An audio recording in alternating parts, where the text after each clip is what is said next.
Hi. I don't even know where to start from, but first of all, I'll start by introducing myself. So my name is Faith Eva, and I am a second year student. I'm actually doing nursing. Yes. And I'm from Nigeria. Of course, my accent should tell you.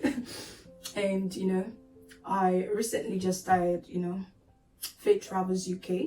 And Faith Travels UK is basically going to help those who are looking to relocate to the UK through education. You want to come here to do your master's, or you want to come here to do your undergraduate course. So I'm going to be covering it. I'm going to not just provide you tips, but also, help with the process. A lot of people don't know how to secure admission. They don't know how to go about the visa. And I've seen like a lot of people, paying money to the wrong person to help them. And I just hope that my business is going to be super helpful. Just before we continue, if you haven't subscribed to my YouTube channel, do it right now. Let's get into it. So the first question I'm going to answer today is the question about what does it no, not the cost yet. What's the process like if you want to relocate to the UK through education? So first of all, you need to get an admission. So you have to reach out to a school that gives admission to international students, and schools that can offer you a CAS. I'm going to talk about CAS much later. And once you apply to the school, they have a process. They have a lot of documents that will require that you provide. So once you do everything very well, you are almost certainly going to get your admission. Yeah, that's one thing I know. So it's just about you providing the right information and doing it the way they want it to be done, So once you've secured your admission, the school could either give you a conditional or unconditional offer, depending on the one they give to you. They might also ask that they want to have an interview with you, and then they do the interview, and the next thing, they will give you a CAS. With that CAS, there is a PIN number on it that the embassy is going to need before they issue your visa. So once you have your CAS, I'm just trying to summarize all the process involved. You can then apply for your visa, your student visa. It's called a Tier 4 visa. So you apply for it. If your course is an undergraduate one, you apply. If your course is a master's degree one, you apply for it. And once you apply for a visa, at the time I did mine, I was, required to appear for a physical interview, and I went there and I was asked a lot of questions, like about 20 questions. But then I've seen a lot of people who didn't even go for interview, they didn't go for interview, and they just, submitted their documents and their visa came out. So hopefully yours is going to be that way. But I think mine is it that it's for undergrad? I'm going to find out. But whichever the case is, just make sure everything is in order. Your documents and your application is in order. No lies. So after your visa process, your visa will come out. It takes about, at the time I did mine, it took about 21 days. Because I didn't do the priority service and all that. I went through the longer route because I wasn't in a hurry. But if you're in a hurry, you can do priority service and the rest of them, where you can get it in a shorter time. So once your visa is out, the next thing you want to do is to buy a ticket and come to school, get an apartment to live in, get a job. You're schooling, you're working. So your student visa actually gives you 20 hours to work, but when it's not term time, when school is not in session, you can actually work more than 20 hours. Yes. And another thing I'm going to say, before your visa, during the visa application process, there are a lot of things that will be required of you. For example, a tuberculosis test, you have to do it. They have designated hospitals where you can go and do, or test centers where you can go and do it. And you also be required to get a police what's it called, a DBS, to show that you're not a criminal. And I'm not sure I did that. I don't know how I was able to skip it. I don't know, but I don't think I ever went to, because I did my application by myself and that's why I'm so confident. I've helped like a few others do theirs by themselves, and that's why I'm so confident that I can actually help a lot of people and they don't have to pay money to the wrong people to help them get this done. So basically that's it about the process. So the next thing I'm going to talk about is the cost. So what is it going to cost you if you want to move to the So first of all, you know, YouTube, having subscribers is actually quite encouraging. So what I'm going to say is, if you're seeing this video right now and you haven't subscribed to this YouTube channel, please, it's just going to take a second, just tap on it.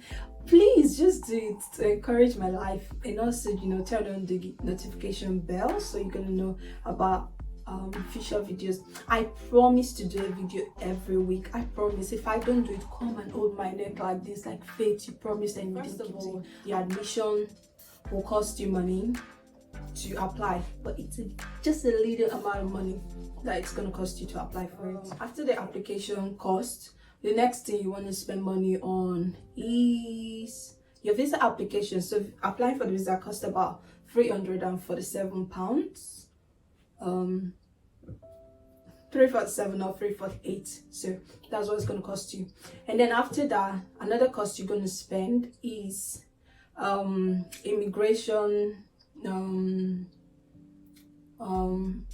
is it IHS, and is it immigration health surcharge? Yeah, it covers you using the NHS when you're in England, so you can have like free medical service when you're here.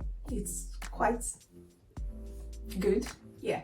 So if your course is like a 2-year or a 3 years course, you are required to do the health surcharge for 3 years. So each year will cost you $470. So before you submit your your visa, everything, you will pay. Like my course is a 3-year course, so I had to pay for 3 years. The 3 years I'm going to stay here, I had to pay for it before, getting my visa. So if it's a master's, maybe a 1-year master's you're coming to do, you're just required to pay for just the 1 year. If it's a 2 years master's, you can pay for 2 years.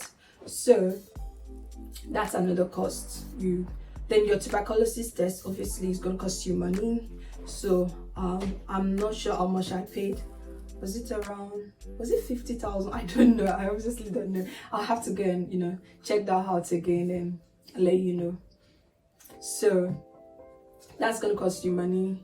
And okay, the big one is for my course, my undergrad course, I did it through UCAS, and I was not required, it was not mandatory that I pay like a tuition deposit. So I came into England, I didn't make any deposits. I didn't make £1 deposit, no. I came in here, I was here for about a month studying before I paid even my first tuition deposit. So for undergrad students, I believe that could still work for you. But for masters, you have to pay a deposit. So some schools will take £1,000 deposit, some will take 2,000. But if you have a lot of money, why not just pay your fees in full? Or why not just pay for like a term, depending on how much your tuition is. So after that, the other main thing that's going to take money, not really take money, but it's the proof of fund. What's the proof that you're able to fund your education while you're here? So if you're coming for a 1-year master's course, you are required to show that you can pay for the 1 year, at least you can pay your tuition, and then you can pay for your living expenses for like your first 9 months while you're here, So let's assume that your fees is £15,000. The living expenses, I'm not going to go into detail how it's been calculated, but let's say for 9 months, I like to just estimate it as £10,000.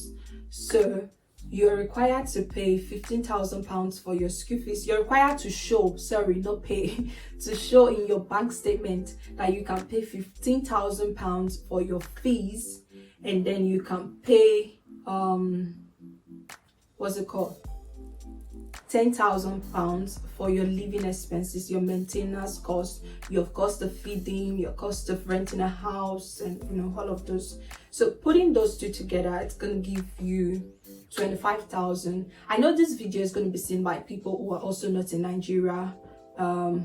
they are in different countries. So sometimes if I use some kind of figure, I might be referring to naira. Yes, so you have to now convert that 25,000 to your currency. If you're using naira, that could be, I'm just saying, that could be like, I've got my phone here, maybe I should quickly do it. So 25,000 pound. You have to know the exchange rate. So there are sites you go to where you can see like the UK standard exchange rate, but let's assume it's 600. 25,000 pound times 600, that's 15 million. So your bank statement should show that you've got 15 million. No one's gonna take that money out of your account. No one's gonna take that money out of your account. So just have it, that's the proof of funds. So you have to, put that bank statement as part of your supporting document when you're applying for the visa. And the money should be in that account at least 1 month before the time you're submitting your application. So it shows that the money has been there for 1 month, not 1 week before, 1 month. Honestly, it has to be 1 month exactly, or more than that. So you do that. So how are you gonna get your bank statement? It's up to you. I hope that you find this video helpful. I don't want it to be too long, so I'm gonna do another video where I'll talk about, because a lot of people have also asked me if they can work and also school at the same time and be able to pay their full tuition.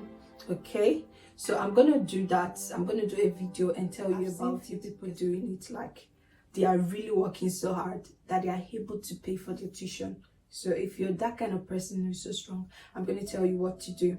So I'm going to talk about the requirements in another video. Requirements for undergraduates, and postgraduate. Do you need a transcript? Do you need your WAEC? Do you need to write some test of English, exam? And I'm going to tell you about if you have an HND, or maybe you graduated with the 3rd class, can you do a master's degree in the UK? Yes, so I'm going to do a video to talk about that. Can you, travel to different places, travel even back home while you're here in England? I'm going to talk about that, just a lot of things. So I hope that you find this video helpful. Share with someone, drop more questions in the comment section, and I'll create videos to answer them if I can, respond to them. And tell me what you think about my first video on here. I don't know how I feel, but I feel like I'm doing the right thing and I am being helpful to someone out there. So until next time, my name is Faith Eva and I am your new travel agent, Faith Travels UK. Also, please go follow me on Instagram. So I have a page for Faith Travels right now, so kindly follow. And haven't subscribed to this channel, quickly do it. Click the subscribe button right now, okay?